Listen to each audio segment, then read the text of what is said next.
Hello दोस्तों, कैसे हैं आप लोग। उम्मीद करता हूं कि आप लोग सभी अच्छे होंगे। हमारी क्लास में सिंगल एंट्री सिस्टम चल रहा था, जिसमें मैंने पिछली क्लास के अंदर अप टू क्वेश्चन नंबर 7 तक करवा दिया था। हालांकि मुझे मालूम है कि जब क्वेश्चन नंबर 7 कर रहे थे, काफ़ी सारे बच्चों के चेहरे का रंग उड़ गया था कि सर ये हो क्या रहा है। तो इसीलिए मैंने आपको होमवर्क कहा था कि आप लोग क्वेश्चन नंबर 5, 6 और 7 भी ट्राई करेंगे दोबारा से, और फिर इसके बाद क्वेश्चन नंबर 8, 9 और 10 ट्राई करेंगे, प्रैक्टिस करेंगे, ठीक है। और मुझे तुम्हारे में से कई सारे बच्चों ने मैसेज करके बताया भी है कि सर 7 तक तो ठीक है, आपने करवा दिया था, जैसे तैसे हमने कर भी लिया, ये 8 क्वेश्चन का आंसर मैच नहीं हो रहा है। सबसे पहले तो आप मुझे ये बता दो कि इसमें 8th क्वेश्चन में ओपनिंग और क्लोजिंग कैपिटल दोनों गिवन है, तो क्या हम स्टेटमेंट ऑफ अफेयर बनाएंगे? क्योंकि आप तो कहते हो कि अगर कैपिटल गिवन है तो स्टेटमेंट ऑफ अफेयर नहीं बनाएंगे। तो जरा बताओ ना, क्वेश्चन नंबर 8 में कैसे करेंगे हम लोग। तो आज की क्लास में सबसे पहले हम क्वेश्चन नंबर 8 करेंगे, और मैं आपको ये बताऊंगा कि अगर कोई एडजस्टमेंट गिवन है तो इसका मतलब हमें उस एडजस्टमेंट को डील करना पड़ेगा। विदाउट एडजस्टमेंट अगर आप प्रॉफिट एंड लॉस निकाल भी देते हो तो वो किसी काम का नहीं है। क्वेश्चन नंबर 8 पढ़ते हैं पहले। ये देखिए तुम्हारे असाइनमेंट का क्वेश्चन नंबर 8, पेज नंबर 3.3। क्या लिखा है? The following is the statement of affair of Shri Abdul Wahid. हमें अब्दुल वाहिद का स्टेटमेंट ऑफ अफेयर गिवन है। कौन सी डेट पर? 31 दिसंबर 2008 को। इसका मतलब क्लोजिंग डेट पर गिवन है। इसका मतलब क्लोजिंग डेट पर अगर स्टेटमेंट बनाकर गिवन है तो ये जो कैपिटल है ये हमारा कौन सा कैपिटल हो गया? क्लोजिंग कैपिटल, ठीक है। नीचे लिखा है हिज कैपिटल ऑन 31 दिसंबर 2007। ये देखो यहाँ क्या था? 2008। इसका मतलब ये जो कैपिटल है वो कौन सा कैपिटल है? ओपनिंग कैपिटल है। तो इसका मतलब मुझे ओपनिंग कैपिटल भी गिवन है, क्लोजिंग कैपिटल भी गिवन है, बाकी कुछ बताए या ना बताए हम सवाल कर लेंगे। करेक्ट। बट आगे पढ़ते हैं। He transferred to his personal account from the bank account of the firm ₹500 every month during the year and took the private use। मतलब वो 500 रुपये अपने पर्सनल अकाउंट में ट्रांसफर करता है, drawings, and took for private use stock worth ₹300, और 300 रुपये का स्टॉक भी ले जाता है अपने पर्सनल यूज के लिए। ही सोल्ड, ये ड्राइंग्स हो गया, पता चल गया आपको ना। 500 इंटू 12 6000, और 300 6300 रुपये ड्राइंग्स हो गया। ही सोल्ड हिज हाउस, उसने अपने घर बेच दिए 10,000 रुपये का during the year and introduce the proceeds into the business, और वो पैसे लाकर उसने बिजनेस में लगा दिए। This is additional capital. Problem यहाँ नहीं है, यहाँ पर सवाल खत्म हो जाता और सीधा लिख देता calculate the profit and loss, then question बहुत आसान होता, आपका आंसर करेक्ट होता। बट आगे उसने बोला है डेप्रीशिएट या depreciation on furniture at the rate of 5%। अब मुझे बताओ कि यहाँ पर जो उसने फर्नीचर दे रखा है, क्या इसमें डेप्रीसिएशन ऑलरेडी माइनस है? तो आंसर इज नहीं, ये डेप्रिसिएशन आपको खुद माइनस करना पड़ेगा। अगर इसमें डेप्रिसिएशन माइनस करेंगे तो सर फर्नीचर की वैल्यू क्या हो जाएगी? कम, और कम होगी तो ये जो स्टॉक, ये जो कैपिटल दे रखा है ये भी क्या हो जाएगा? कम। इसका मतलब ये कैपिटल हम क्लोजिंग कैपिटल के फॉर्म में नहीं ले सकते हैं। क्यों नहीं ले सकते? क्योंकि यहां पर जो फर्नीचर है वो विदाउट डेप्रिसिएशन है, और डेप्रिसिएशन का इफेक्ट नहीं दिखाएंगे तो जो कैपिटल आया है वो भी गलत आया होगा। इसलिए हम क्लोजिंग स्टेटमेंट ऑफ अफेयर दोबारा ड्राफ्ट करेंगे, जिसमें फर्नीचर में डेप्रिसिएशन को माइनस करेंगे, जिसकी वजह से हमारा टोटल चेंज आएगा। टोटल चेंज आएगा तो कैपिटल भी चेंज हो जाएगा, ठीक है। आगे, and reserve for doubtful dates, मतलब प्रोविजन फॉर डाउटफुल डेट्स 2.5, 2.5 का मतलब होता है 2.5% इज टू बी प्रोवाइडेड। मुझे डेटर पर 2.5% का प्रोविजन बनाना है। इसका मतलब यहां पर जो डेटर दे रखा है इसमें भी उसने प्रोविजन माइनस नहीं कर रखा है, तो हमें माइनस करना पड़ेगा। हम अगर प्रोविजन माइनस करेंगे तो फिर डेटर कम हो जाएगा, और डेटर कम होगा तो हमारा कैपिटल भी कम हो जाएगा, रिड्यूस हो जाएगा, ठीक है। तो ये दो बातें इंपॉर्टेंट थी। इसका मतलब है कि इस सवाल को करने के लिए, क्वेश्चन नंबर 8, इस सवाल को करने के लिए मुझे सबसे पहले एक स्टेटमेंट बनाना पड़ेगा, जैसे हम बनाते हैं।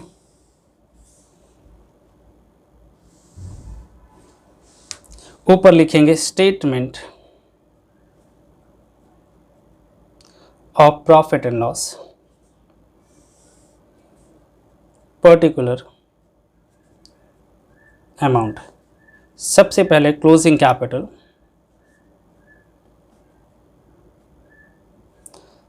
प्लस ड्राइंग्स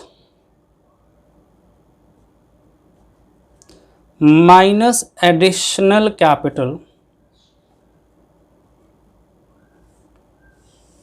जो निकल कर आएगा हम उसे क्या नाम देंगे, adjusted capital minus opening capital. ये तो हमेशा बनता ही बनता है, इसमें कोई दो राय नहीं है। और जो निकल कर आएगा हम उसे क्या नाम देंगे, प्रॉफिट। डन। बट इसके अलावा मुझे स्टेटमेंट ऑफ अफेयर भी बनाना पड़ेगा क्लोजिंग डेट पर, क्योंकि हमें जो स्टेटमेंट बनाकर दे रहा है उसमें एडजस्टमेंट को उसने डील नहीं किया, हमें एडजस्टमेंट भी तो डील करना है। तो हम लिखेंगे statement of affair on 31 December 2008, liability side amount, asset amount. ठीक है, कुछ भी नहीं करना मेरे बच्चे, कुछ भी नहीं करना। जो स्टेटमेंट उसने बना के दे रखा था उसको कॉपी कर दो, बस एडजस्टमेंट डील कर देना। जैसे उसने असेट साइड में लिखा था फिक्सचर कितने का, 4000 का, हम इनर कॉलम में डालेंगे क्योंकि एडजस्टमेंट है, और इसमें माइनस कर देंगे डेप्रिसिएशन 5%, 200 आएगा, 3800। फिर उसने लिखा था स्टॉक, कोई इशू नहीं है, एज इट इज दिखा देंगे स्टॉक 28,000 रुपये। इसके बाद है डेटर, डेटर गिवन है 35,600 का, इस पे एडजस्टमेंट है तो हम माइनस करेंगे प्रोविजन फॉर डाउटफुल डेट्स। चलिए निकालते हैं 35,600 का 2.5% मल्टीप्लाई बाय 2.5%, 890,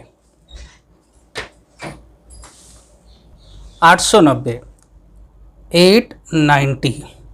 अगर हम माइनस करते हैं तो 35,600 माइनस 890 दैट इज 34,710। ठीक है, दो एडजस्टमेंट मुझे दे रखा था, दो एडजस्टमेंट मैंने डील कर लिया, बस खत्म सवाल, बाकी सारा कॉपी कर दो। अगला क्या लिखा है, बैंक। बैंक है 3150 लाइबिलिटी में देखोगे तो मुझे गिवन है क्रेडिटर, और क्रेडिटर है 8,000 का, 8,000। नाउ अगर हम इसका टोटल कर दें,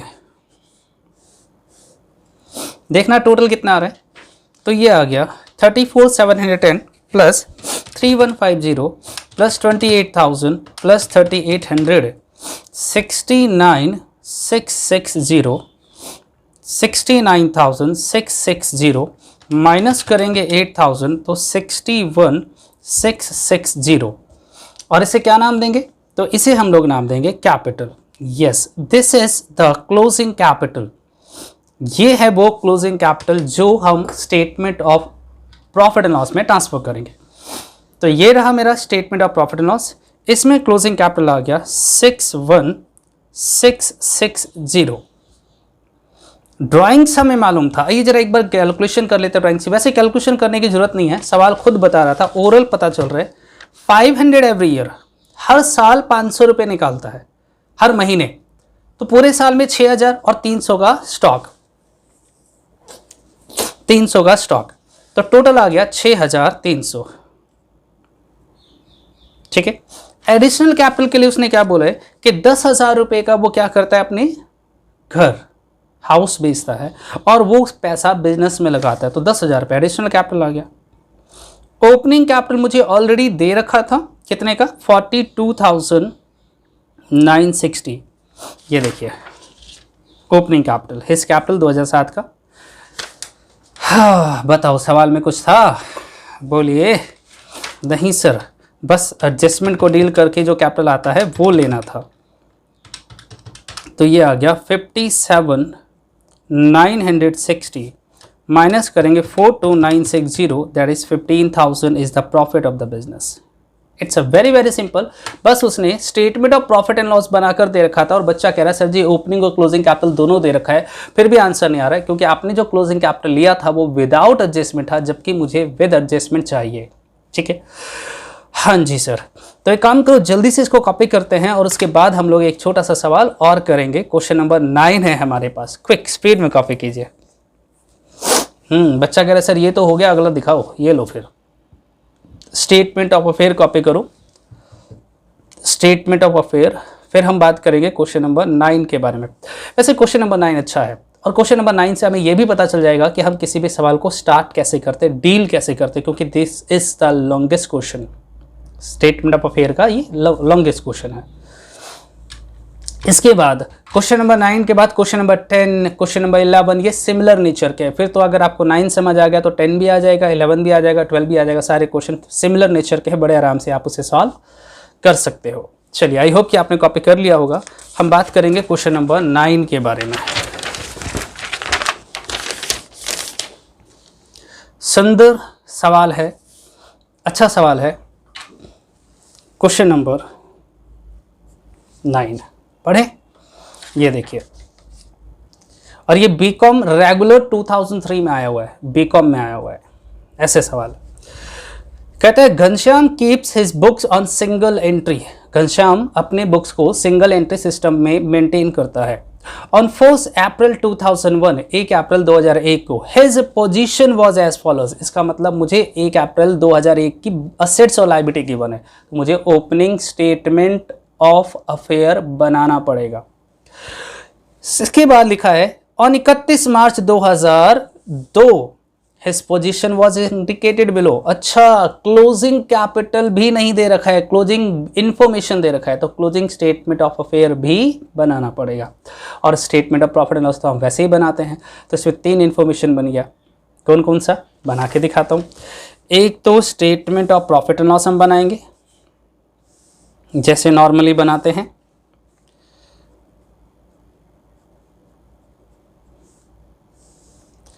particular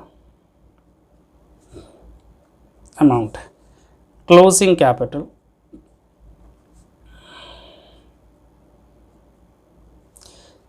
plus drawings minus additional capital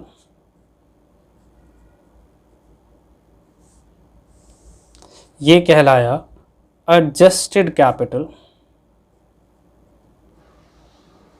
minus opening capital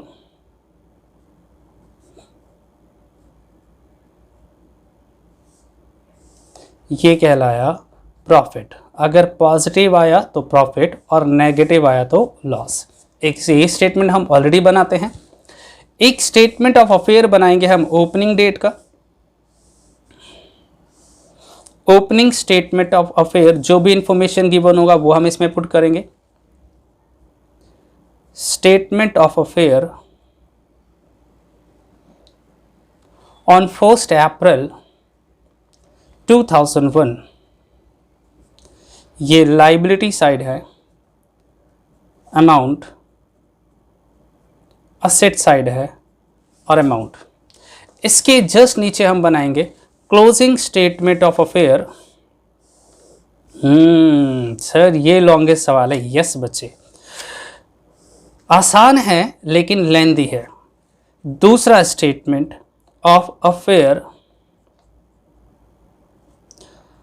on 31 मार्च 2002 ये लाइबिलिटी साइड है, अमाउंट असेट साइड है और अमाउंट। अच्छा, आपके सीखने लायक इसमें कौन सी क्या बात है? आपके सीखने लिए ये बात है कि जो भी इंफॉर्मेशन मुझे एडजस्टमेंट में गिवन होगा, ये जो भी एडजस्टमेंट गिवन होगा वो हमेशा क्लोजिंग डेट पर दिखाते हैं, क्लोजिंग बैलेंस शीट में, ओपनिंग में नहीं। ओपनिंग में जो भी इंफॉर्मेशन देगा उठा के चुपचाप से पुट कर देना। अगर वो कहेगा डेप्रिसिएशन तो हम डील करेंगे क्लोजिंग डेट पर। Provision for doubtful debts closing date पर। जितनी भी बातें, इंटरेस्ट की बातें करेगा क्लोजिंग डेट पर। मतलब ओपनिंग बैलेंस शीट जो हम बनाएंगे, ओपनिंग स्टेटमेंट ऑफ अफेयर जो हम बनाएंगे, उसमें किसी भी प्रकार के एडजस्टमेंट को डील नहीं करते हैं। जितने भी एडजस्टमेंट होते हैं वो क्लोजिंग डेट में ही डील किया जाता है। ठीक है, चलिए तो समझ में आ गया। 3 फॉर्मेट बनाएंगे।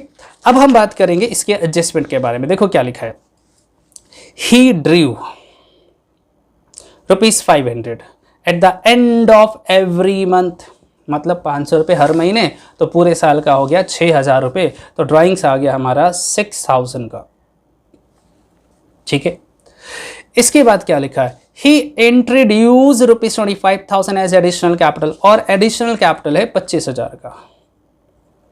एडिशनल कैपिटल आ गया 25,000।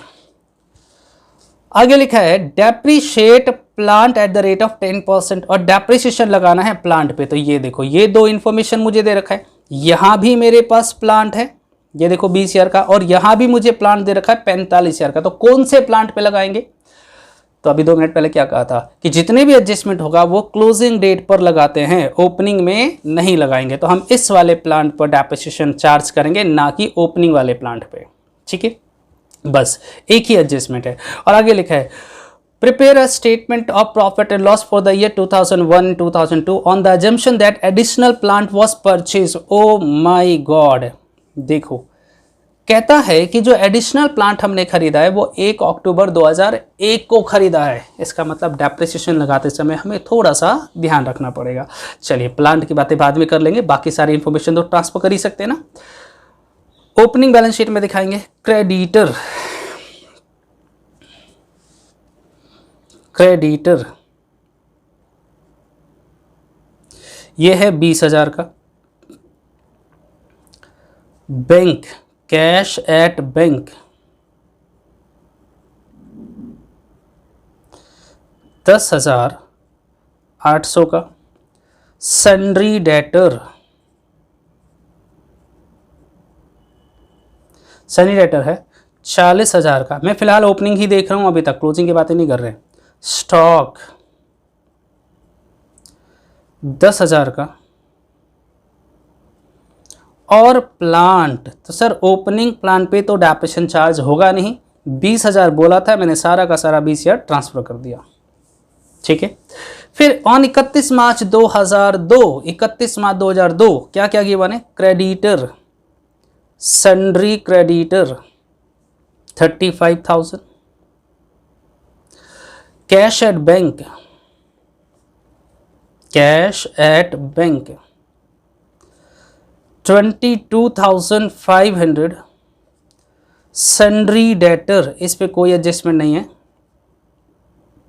ये गिवन है 49,000। और इसके बाद स्टॉक 12,000, 12,000। और फिर लिखा है प्लांट, हाँ एडजस्टमेंट हम यहाँ डील करेंगे, तो प्लांट गिवन है 45,000। अब डेप्रिसिएशन लगाना है 10%, वो 10% किस पे लगाएं? 45,000 पे या 20,000 पे? तो मेरा सवाल कहता है देखो जी, हमारे पास जो 45,000 का प्लांट है उसके 2 टुकड़े हैं। एक तो पुराने वाला जो 1 अप्रैल 2001 से हमारे पास पड़ा है 20,000 का, वो है। और एक प्लांट जो हमने 25,000 का खरीदा है, वो हमने खरीदा है 1 अक्टूबर 2001 को। सवाल कह रहा है ये कि हमने जो नया वाला प्लांट है वो 1 अक्टूबर 2001 को खरीदा, और हम लोग जो डेप्रिसिएशन लगाते हैं वो लगाते हैं 31 मार्च को। हमारा अकाउंट क्लोज हो रहा है 31 मार्च को, तो इस पर तो डेप्रिसिएशन लगाएंगे 1 अप्रैल से 31 मार्च पूरे साल का। 10% डेप्रिसिएशन है तो कितना डेप्रिसिएशन लगेगा? 2,000। लेकिन इस पर जब हम डेप्रिसिएशन लगाएंगे 10%, तो 1 अक्टूबर से लेकर 31 मार्च तक कितने महीने? 6 महीने का डेप्रिसिएशन लगेगा। और 6 महीने का लगेगा, कितना लगेगा आप बताओगे? 25,000 multiply by 10% multiply by 6 divided by 12, 1250। इस पे डेप्रिसिएशन लग गया 1250। तो टोटल कितना डेप्रिसिएशन लग गया सर? टोटल डेप्रिसिएशन लग गया 3,250। तो हम इसमें माइनस करेंगे, डेप्रिसिएशन 3,250। एक बच्चा कहता है सर एक बात बताओ, अगर ये डेट नहीं लिखा होता, ये वाली पूरी लाइन नहीं लिखी होती ये वाली, तो क्या करते? तो हम सीधा 45,000 पे 10% निकाल देते, बात खत्म। 45,000 पे पूरे साल का डेप्रिसिएशन निकालते। फिलहाल इस पे लिखा था इसलिए मैंने दोनों पर अलग अलग निकाला है। तो ये आ गया 45,000 माइनस 3250, दैट इज 41,750। लीजिए कंप्लीट हो गया सवाल। सबसे पहले क्लोजिंग को टोटल कर लेते हैं। 49,000, 22,500, 1,25,250, 1,25,250 माइनस 35,000 तो 90,250। ये क्या कहलाएगा? This is called closing capital. Closing balance sheet, closing statement of affair का टोटल करेंगे तो क्लोजिंग कैपिटल ही तो निकलेगा। और फिर ओपनिंग बैलेंस शीट का टोटल कर लेते हैं, ओपनिंग स्टेटमेंट ऑफ अफेयर का टोटल कर लेते हैं। देखो कितना आ रहा है, 10,800 plus 40,000 plus 10,000 plus 20,000, 80800, 80800 minus 20,000, 60800। This is called opening capital. Opening statement का टोटल करेंगे तो बैलेंसिंग फिगर से ओपनिंग कैपिटल निकलेगा। तो ओपनिंग कैपिटल पहले पुट कर देते हैं यहाँ पर। ओपनिंग कैपिटल आ गया हमारा 60,800 और क्लोजिंग कैपिटल है 90,250, 90,250। अब statement of profit and loss का टोटल करेंगे, 90,250 प्लस 6,000 माइनस 25,000, 71,250, 71,250 माइनस करेंगे 60,800 तो ये आ गया 10,450, 10,450। अब आप में से कोई बच्चा है जो कह रहा है सर अभी भी दिक्कत है? सच बताओ मैंने क्या करा, दो स्टेटमेंट के इन्फॉर्मेशन गिवन था, असेट्स और लायबिलिटी, मैंने दो स्टेटमेंट बनाया, ओपनिंग वाले को ओपनिंग में डाल दिया, क्लोजिंग वाले को क्लोजिंग में डाल दिया। बस एडजस्टमेंट हम कहाँ करो डील करते हैं? क्लोजिंग बैलेंस शीट में, क्लोजिंग स्टेटमेंट ऑफ अफेयर में। That's it. चलिए जल्दी से कॉपी कर लीजिए। पहले मैं आपको statement of profit and loss दिखा रहा हूँ, जल्दी से नोट कीजिए, फिर हम बात करेंगे नेक्स्ट क्वेश्चंस के बारे में। ओके तो आई होप कर लिया होगा आपने। Statement of profit affair check करो, पहले ओपनिंग कॉपी करिए, फिर हम आपको क्लोजिंग दिखाते हैं। क्लोजिंग के बाद फिर हम लोग नेक्स्ट क्वेश्चन नंबर 10 पढ़ने वाले हैं। अच्छा क्वेश्चन है ये भी, बहुत अच्छा क्वेश्चन है ये। आगे के जितने भी क्वेश्चन होंगे वो बेटा थोड़ा लेंदी होगा लेकिन मुश्किल नहीं होगा, इसलिए आपको प्रैक्टिस तो करना ही पड़ेगा, ठीक है। चलिए आई होप कि आपने ये कॉपी कर लिया होगा। तो मैं आपको क्लोजिंग स्टेटमेंट ऑफ अफेयर दिखा देता हूँ, और चाहो तो ये वर्किंग नोट भी देख लो, आप वर्किंग नोट भी देख लो। और अब हम बात करेंगे question number 10। Question number 10 basically आसान है, बहुत ही ज़्यादा आसान है, बट जैसा मैंने अभी अभी करके दिखाया आपको, ये वाला क्वेश्चन नंबर 9 बिल्कुल सिमिलर है क्वेश्चन नंबर 10, ठीक है। आइए देखते हैं क्या है क्वेश्चन नंबर 10 में। ओके ठीक है सर, चलिए जी क्वेश्चन नंबर 10।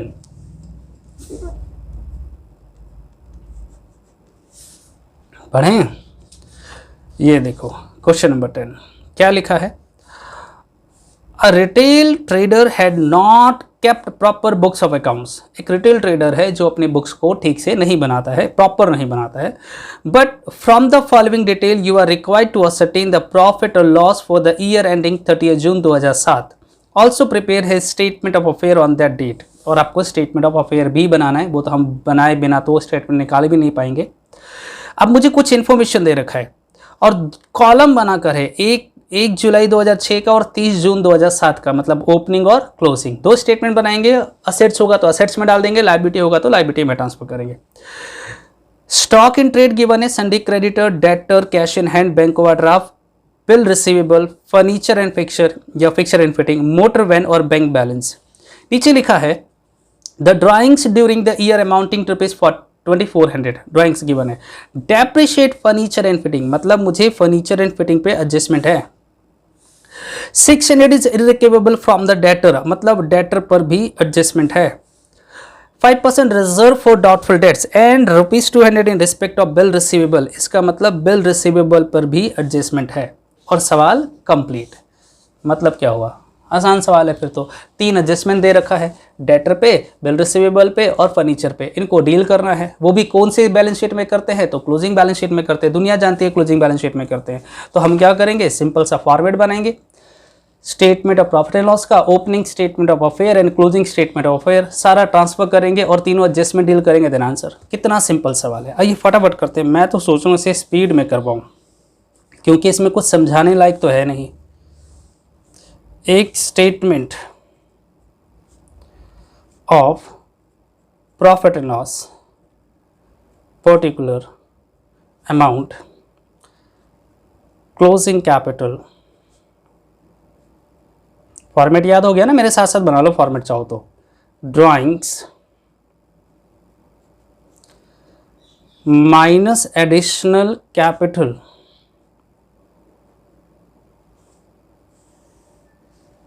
इन सबको प्लस माइनस करेंगे तो क्या नाम देंगे, adjusted capital minus opening capital, opening capital. जैसे ही ओपनिंग कैपिटल को हम माइनस करेंगे क्या आ जाएगा, प्रॉफिट। अगर पॉजिटिव है तो प्रॉफिट और नेगेटिव है तो लॉस। पहला स्टेटमेंट। दूसरा स्टेटमेंट हम लोग बनाते हैं statement of affair, opening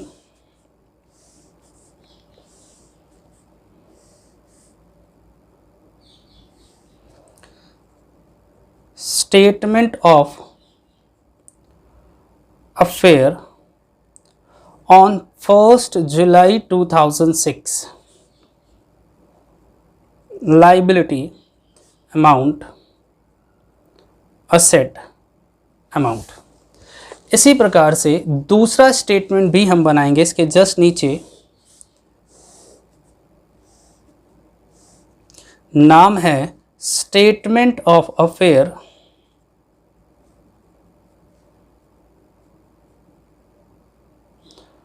on 30th June 2007, liability amount, asset और amount। ये देखो मैंने दोनों स्टेटमेंट बना दिया। अब मुझे उसने साफ शब्दों में दो कॉलम बनाकर दे रखा है। हमें तो सिर्फ ये डिसाइड करना है कि इनमें से असेट्स क्या है और लाइबिलिटी क्या है। असेट्स होगा तो असेट्स में ट्रांसफर करेंगे और लाइबिलिटी होगा तो लाइबिलिटी में। बस ध्यान रखना कि डेटर, बीआर और फर्नीचर एंड फिटिंग होगा तो क्लोजिंग स्टेटमेंट में हम एडजस्टमेंट डील करेंगे, ओपनिंग में नहीं, क्लोजिंग में। ठीक है, आइए डील करते हैं। सबसे पहले स्टॉक, तो ओपनिंग स्टेटमेंट में दिखाएंगे स्टॉक इन ट्रेड, मैं स्टॉक लिख रहा हूं 16,700 और क्लोजिंग में दिखाएंगे स्टॉक 18,100। इसके बाद है क्रेडिटर, तो सर ये लाइबिलिटी होता है, लाइबिलिटी में दिखाएंगे क्रेडिटर, ओपनिंग में है 15,400 और क्लोजिंग में दिखाएंगे क्रेडिटर 16,200। नेक्स्ट इज डेटर, तो ओपनिंग में हम लोग लिखेंगे डेटर, सन्ड्री डेटर 11,200 और क्लोजिंग में दिखाएंगे डेटर। अब क्योंकि इस पे एडजस्टमेंट था और मैंने कहा था कि ओपनिंग में एडजस्टमेंट डील नहीं होता है, कहाँ होता है, क्लोजिंग में, तो इसलिए ओपनिंग में तो सीधा ही आउटर कॉलम में दिखाया, बट क्लोजिंग बैलेंस शीट में जब हम डेटर दिखाएंगे 10,600 तो उसे इनर कॉलम में दिखाएंगे, इनर कॉलम में, और एडजस्टमेंट पढ़ेंगे। एडजस्टमेंट में लिखा था ₹600, ₹600 इज इररिकवेबल। इररिकवेबल का मतलब होता है जो रिकवर नहीं होगा, आसान शब्दों में हम इसे बोलेंगे बैड डेट्स। तो 600 रुपये तो बैड डेट्स हो गया, कितना बच गया, 10,000। फिर कहता है आगे provide 5% for reserve for doubtful dates, हमें डेटर पर प्रोविजन बनाना है 5% का, तो माइनस करेंगे प्रोविजन फॉर डाउटफुल डेट्स, 5% कितना आएगा, 500 रुपीज़, और ये आ गया 9,500। अब क्योंकि हम सिंगल एंट्री सिस्टम कर रहे हैं इसलिए इसका दूसरा इफेक्ट नहीं जाएगा, एक ही जगह जाएगा। ठीक है, चलिए ठीक है सर। इसके बाद लिखा है कैश इन हैंड, तो ओपनिंग बैलेंस शीट में दिखाएंगे कैश इन हैंड 250 और क्लोजिंग बैलेंस शीट में कैश हमें गिवन है 1400 का, कैश गिवन है 1400, 1400 रुपए का।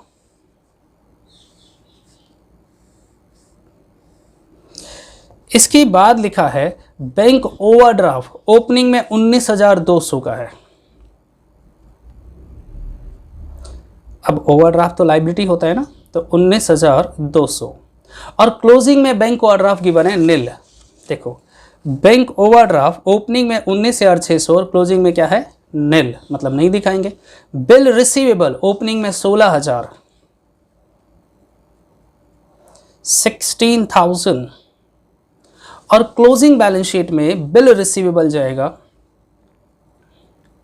वैसे तो मुझे दे रखा है 5,000 का, लेकिन मैं इसे इनर कॉलम में दिखाऊंगा और माइनस करेंगे प्रोविजन। सवाल कह रहा था बिल रिसीवेबल पे प्रोविजन बनाना है। ये देखो तुम, provide 5% reserve for doubtful dates and reserve of ₹200 in respect of bill receivable. तो बिल रिसीवेबल पे मुझे रिजर्व बनाना है, प्रोविजन बनाना है, कितने का 200 का। तो ये आ गया 4,800। ठीक है, इसके बाद है फर्नीचर एंड फिटिंग। तो ओपनिंग पे फर्नीचर एंड फिटिंग हमें गिवन है 1500 का, 1500 का और क्लोजिंग पे, अच्छा फर्नीचर पर एडजस्टमेंट है तो क्लोजिंग पे हम दिखाएंगे फर्नीचर एंड फिटिंग 1500 अगेन, लेकिन इस पे एडजस्टमेंट क्या था पढ़िए जरा। डेप्रिशिएट फर्नीचर एंड फिटिंग 10%, तो 10% डेप्रिशिएशन निकाल दो, माइनस करेंगे डेप्रिसिएशन 150 और ये आ गया 1350 1350। ठीक है, इसके बाद लिखा है मोटर वैन ओपनिंग में है 1900 का, 1900 का और क्लोजिंग में गिवन है नील, मतलब नहीं है। और फिर लिखा है बैंक बैलेंस ओपनिंग में है 0 और क्लोजिंग में हमें दे रखा है बैंक 2900 का। लीजिए देख लीजिए आप भी, मोटर वैन ओपनिंग में 1900, क्लोजिंग में नील, बैंक ओपनिंग में नील था, क्लोजिंग में 2900, तो जहां पर गिवन था वहां हमने डील कर दिया।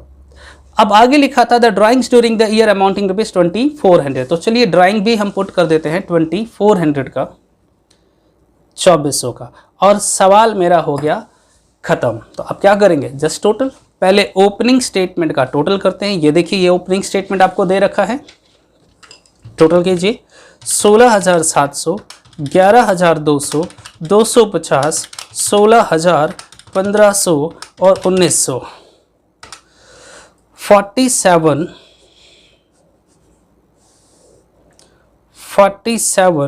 550 47,550 माइनस करेंगे 15,400 माइनस 19,200, ये आ गया 12,950। नाम रखेंगे opening capital balancing figure. Put करना चाहो तो ऊपर पुट कर दो, ओपनिंग कैपिटल 12,950। ठीक है, अब क्लोजिंग पे आ जाइए, क्लोजिंग स्टेटमेंट ऑफ फेयर हम इसका टोटल कर लेते हैं।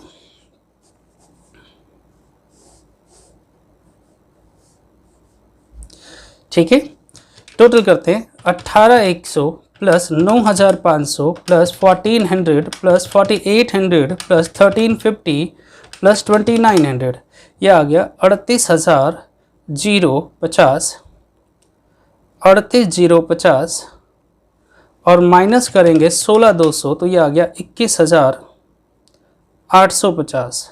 नाम क्या रखेंगे, क्लोजिंग कैपिटल बैलेंसिंग फिगर, और यही क्लोजिंग कैपिटल 21,850 ऊपर ट्रांसफर करेंगे 21,850। एडिशनल कैपिटल मुझे गिवन नहीं है, प्लस 2,400, 24,250 माइनस 12,950, ये आ गया 11,300। This is the profit of the business. अब आप में से जो बच्चा कॉपी करना चाहता है वो कॉपी कर लीजिए। Yes, it is the lengthy question but not tough. ये लेंदी जरूर है लेकिन टफ नहीं है बेटा, बहुत आसान सवाल होते हैं सिंगल एंट्री के। आसान सवाल है क्योंकि इनको अकाउंट्स का नॉलेज ज़्यादा होता नहीं, इसलिए ये सिंगल एंट्री बनाते हैं। तो सिंगल एंट्री तो उसी लेवल पे बनेगा ना, हम लोग तो अकाउंट इतने मेहनत करते हैं, डबल एंट्री बुक कीपिंग, ये तो बहुत सिंपल सवाल होगा। स्टेटमेंट बनाकर प्रॉफिट निकालते हैं। चलिए जल्दी से कॉपी कीजिए स्पीड में। वैसे एक बात तो है यार, एक क्लास में 3 ही सवाल हो पाते हैं, इससे ज़्यादा तो नहीं हो पाता है, इसलिए आपको प्रैक्टिस तो करना पड़ेगा। अगर आप लोग प्रैक्टिस नहीं करोगे तो आप जानते हो ना कि अगर लगभग इसमें 25 सवाल है, लगभग डिवाइडेड बाय 3, लगभग आपके 9 से 10 लेक्चर हो जाएंगे। तो थोड़ा सा आप लोग मेहनत करो, थोड़ा सा मेहनत करो, ताकि जल्दी से जल्दी चैप्टर ख़त्म हो पाए। इतनी लेंथी चैप्टर है नहीं बेसिकली। अगर मैं तुम्हारे बुक के क्वेश्चंस की ज़्यादा प्रैक्टिस करवा दूँ ना, तो मुझे लगता है कि मैं 3 या 4 लेक्चर में पूरा चैप्टर कंप्लीट करवा दूँ, लेकिन उसमें इतने क्वेश्चंस प्रैक्टिस के होते नहीं हैं, इसलिए कुछ एक्स्ट्रा क्वेश्चन डालना पड़ता है, प्रीवियस ईयर एग्जाम के क्वेश्चंस भी उठाना पड़ता है, ताकि आप लोगों की प्रैक्टिस अच्छे से हो पाए। और आप लोग भी अगर प्रैक्टिस करोगे तो कॉन्फिडेंस आएगा। ठीक है, चलिए ये कॉपी कर लिया, तो एक last statement of affair copy कर लीजिए। और मैं आपको फिर आज होमवर्क दे रहा हूँ। इस बार आपका होमवर्क क्या रहेगा, तो इस बार आपका होमवर्क है, क्वेश्चन नंबर मैंने 10 करवा दिया है, तो 11 टू क्वेश्चन नंबर 20। हालांकि 20 तक आप लोग नहीं कर पाओगे, पर जितना मैक्सिमम आप लोगों से हो जाता है प्लीज़ आप उसे ट्राई ज़रूर करना। ठीक है, तो चलिए आज हम लोग इतना ही करते हैं, बाकी करेंगे नेक्स्ट क्लास में। तब तक के लिए बाय, सी यू, टाटा, सब खैर।